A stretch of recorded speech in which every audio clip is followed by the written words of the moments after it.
Welcome back. This is CBS News on Logo. Those of us old enough still remember that picture on the cover of the New York Times Magazine in June of 1998.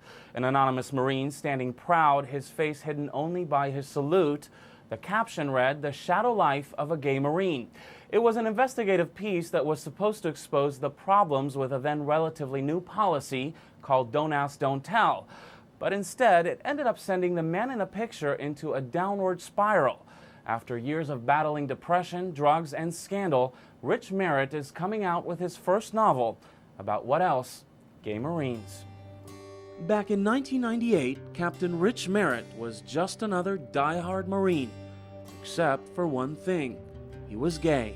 It had been a little more than 4 years since Don't Ask, Don't Tell came into effect, and Merritt, like a lot of other gays in the military, was doing everything he could to hide his sexuality.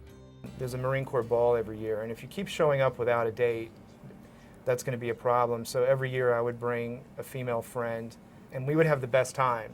And the term we used then was a stunt babe. Then one day, he turned on the news. The Navy wanted to oust Senior Chief Petty Officer Timothy McVeigh. McVeigh, no relation to the Oklahoma City bomber, had been discharged after his superior found his AOL profile. In it, McVeigh stated he was gay. It was enough to get Merritt angry. That's when he talked to a New York Times reporter. He didn't give his name, just an initial, R. You know, people told me, well, this is a pretty big deal. I don't think I understood completely what that meant at the time. Turns out it was a huge deal. The article triggered a national debate and brought the issue of Don't Ask, Don't Tell into the forefront. It wasn't until after Merritt left the military a few months later that his other secret surfaced. The proud Marine in that iconic photograph was a porn star. The advocate called me and said, "Was this you?" And I freaked out. I didn't know what to do. It was a crash from grace that led Merritt straight to drugs and alcohol. There's a pattern of self-destructiveness throughout my life, and that's something I've had to really wrestle with.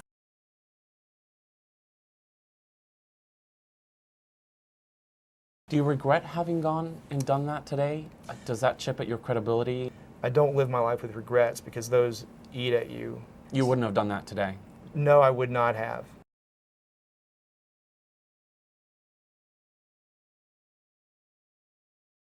I use my writing and other things as working out my anger. The writing is a healthier way of working out my anger. These days, Merritt is back with his first fiction novel called Code of Conduct, about a Marine by the name of Don Hawkins who falls in love with a helicopter pilot.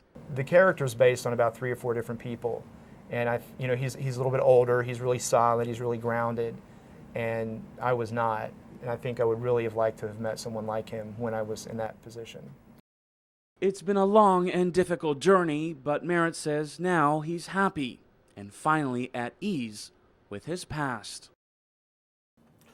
It was a pageant with a twist. The International Mr. Gay competition was held in Hollywood this year, and as our Craig Figner reports, this winner is not your average beauty queen. These men all have a few things in common. First, the obvious. They have not missed many days at the gym. They each hold a title representing their country, and, as you can see, they know how to walk the runway.